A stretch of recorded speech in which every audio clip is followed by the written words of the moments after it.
must be a kind of blind love. I can't see anyone but you.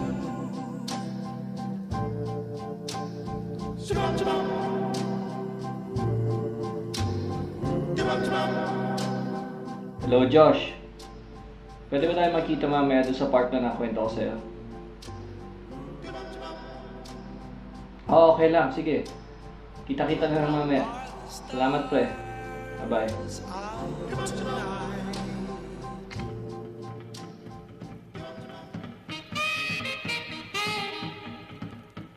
Marco ang tawag sa akin ng mga kaibigan ko.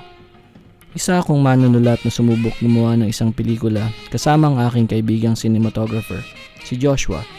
Nakakalabas lang ng film school. Ano ang pagkakaiba naming dalawa? Siya yung likas na may talento. Ako, meron lang akong angking galing sa pag-spot ng katikasan. Pwede mong sabihin na isa akong baguhan. Pero sa tingin ko, hindi pa nga ako obrang baguhan eh. 24P ang pamagat ng aming pelikula. Noong 2011, itinigil na ng Aton, Ari at Panavision ang paglikha ng mga bagong film camerang pang pelikula. Sabi ng ilan, namatay na ang sining na nakagisnan. Pero imbes na umiyak, na ginawa ko naman, nagpasya kami ni Josh na ialay ang aming unang sabak na talagang gagawin namin sa pagtatapos ng isang panahon na malamang ay hindi naman mangyari. Nga pala, nagpasya din kami na magsama ng ilang bahid ng French New Wave. Pwes, eto na tayo. Pre-production na. Itinuturing ito ng maraming filmmakers na isa sa mga make or break na bahagi ng paglikha ng pelikula. Ito ang panahon na kukunin mo ang iyong konsepto, parang isang lumang balloon, tapos pupunuin mo ito ng hangin sabay antay kung kaya pa niyang lumipad. Iyak-tawa ka na lang habang padami ng padami yung butas na kailangan mong tapalan bago mo mapalutang ang ideya mo. Hindi ako filmmaker, well, hindi pa sa ngayon. Pero sa tingin ko angkop sa akin ang paghalin tulad na ito. Lalo na't ngayon ay ang dami naming nakikitang buwisit na butas sa mga konsepto namin. Lalo na yung malaking butas na tinatawag nating ending.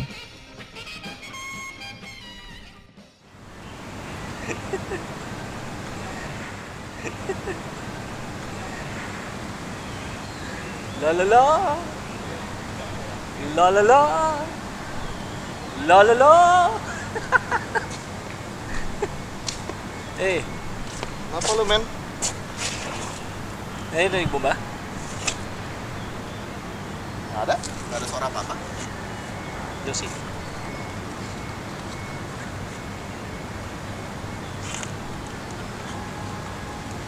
Pakai obat ya? Yung tugtog eh. Hindi mo maintindihan kung ano ibig sabihin sa akin nito eh. Narinig mo ba? No? Gak ada dengar apa-apa.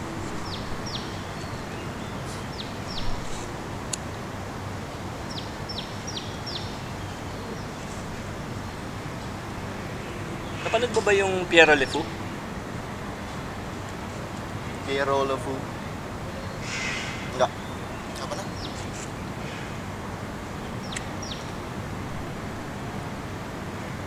Namanya kenapa?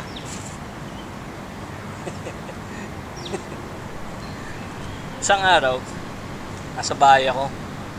Tumutugtog to sa radyo. Eto, tong kantang to. Katabi ko siya noon. Nandito, katabi ko. Napakagandang babae. Pwede, men. Tapos, kinuha ko yung kamay niya. Parang ganito, sinaplos-aplos ko. Tinanong ko siya, mahal mo ba ako? Sabi niya, hindi. Kaya yun, binili ko yung plaka. Iba kasi yung tugtog eh, alam mo yun?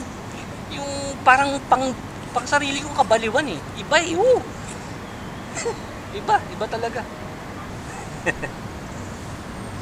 Isang araw, sa bahay ako, sinalang ko yung plaka. Walang iya, naipit sa utak ko eh. Umiikot eh. Ayun, katabi ko siya. Ibang babae naman, hindi kasing ganda nung una, pero ayos lang. Tapos, kinuha ko yung kamay niya. Inaplos ko sa kabilang side naman. Para maiba. Tinanong ko siya, mahal mo ba ako? Sabi niya, oo. Pero hindi ko siya mahal eh. Ayun, sinira ako yung plaka. Isang araw, binuksan ko yung radyo. Tumutugtog siya. Itong kantaan to. Ito, ewan ko ba kung bakit ito pa eh. Tapos, ayun, katabi ko siya. Ay, hindi, dito. Katabi ko siya dito. Pangatlong babae na to. Sa bahay kami niya eh. Tapos, kinuha ko yung kamay niya. Inaplos ko na, parehong side. Nakakapikon na eh. Sabi ko, mahal mo ba ako? Sabi niya, oo. Tinanong ko siya uli. Sabi ko, maaari ko bang makuha ang iyong kamay? Sabi niya, kanino mo pa hawak yan? 10 minuto na eh. Nga naman, tama siya.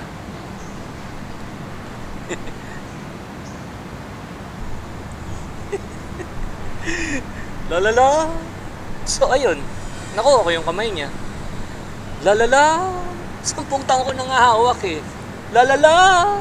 10 taon, hindi ko na kaya. Narinig mo ba?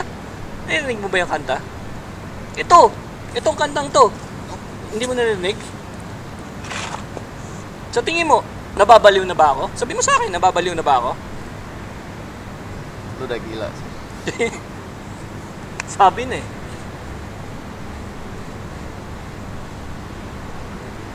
Anyway,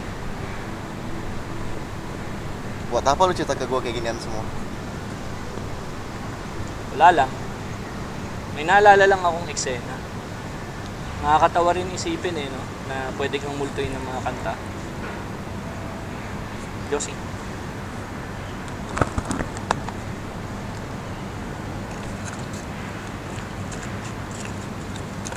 Apa hubungannya ini semua sama film kita, men? Dito nagsimula ang lahat. Dito ko siya unang nasilayan.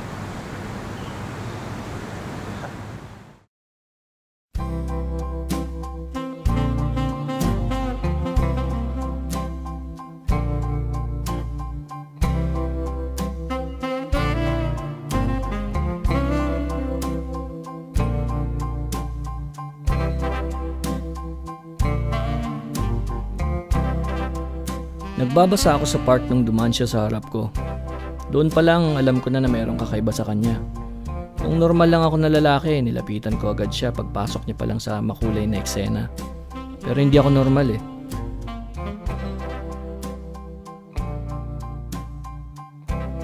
Sa kalaunan, nakaipon din ako ng sapat na lakas ng loob para ngitian siya at tumango. Sipin mo yung gulat ko nung ngumiti din siya. Ayun na. Doon na nagsimula ang siguro ay pinakaayos na 2 linggo sa tanang buhay ko. Jadi lu berdua pacaran? Hindi. One night stand? Hindi. Babi. Kalau gitu, apa yang jadi kenang-kenangan? Tuloy ang kwento.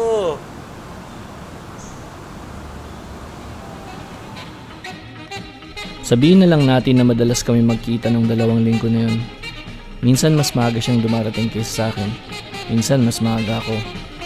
Pero alam mo, iba talaga ang meron kang nakakausap na katulad kung paano kami mag-usap. Marahil hindi maintindihan ng lahat kung bakit mahalaga sa akin ng companionship. Lalo na nung mga panahon na yun. Siguro yun ay isang bagay na hindi ko binalak na ipaliwanag pa. Maswerte ka na kung gumawa ako ng pelikula base doon.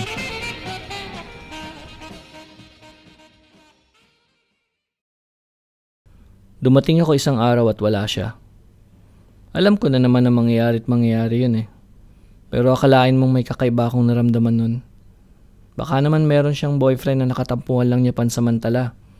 Pero bati na sila ngayon kaya hindi niya na kailangan ng pakikisama ko. Meron ba akong sinabi na nakasakit sa damdamin niya? Sumugod ang mga tanong na para mga asong ulol. Napalibutan ako eh. Pero doon luminaw ang lahat. Hindi ko lubos akalain na nai-inlove din pala mga tangang katulad ko.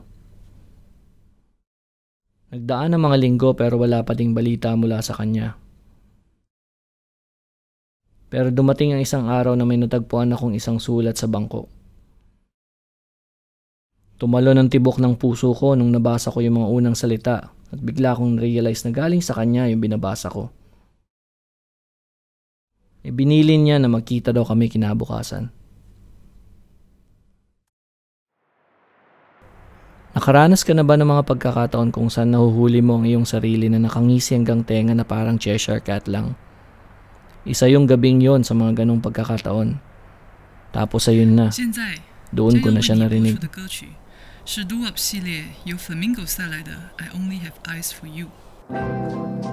My love must be a kind of blind love. I can't see anyone but you.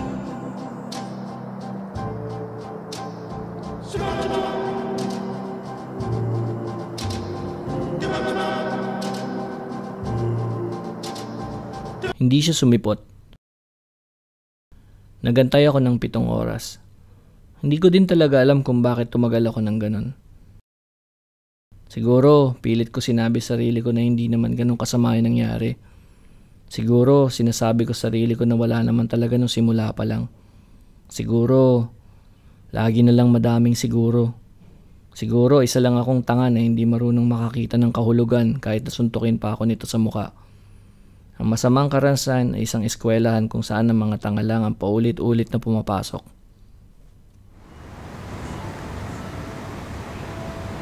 Jadi, lo pernah ketemu dia lagi nggak?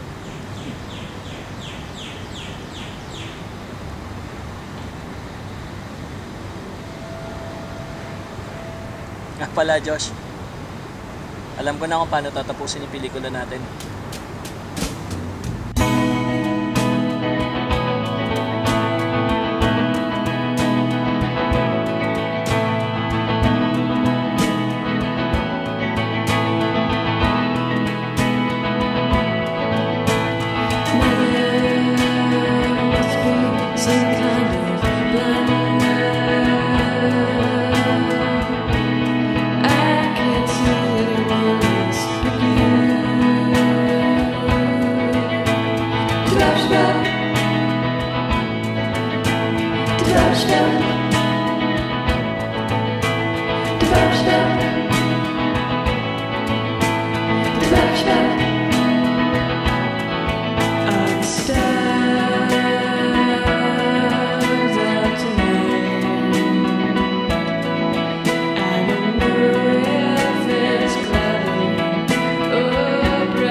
Isang araw, binuksan ko yung radyo.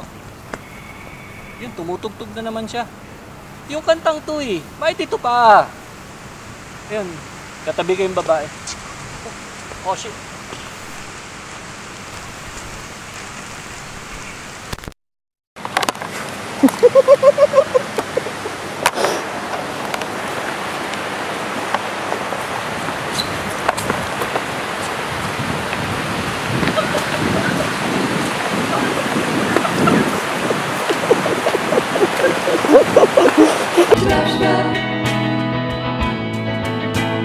Touchdown.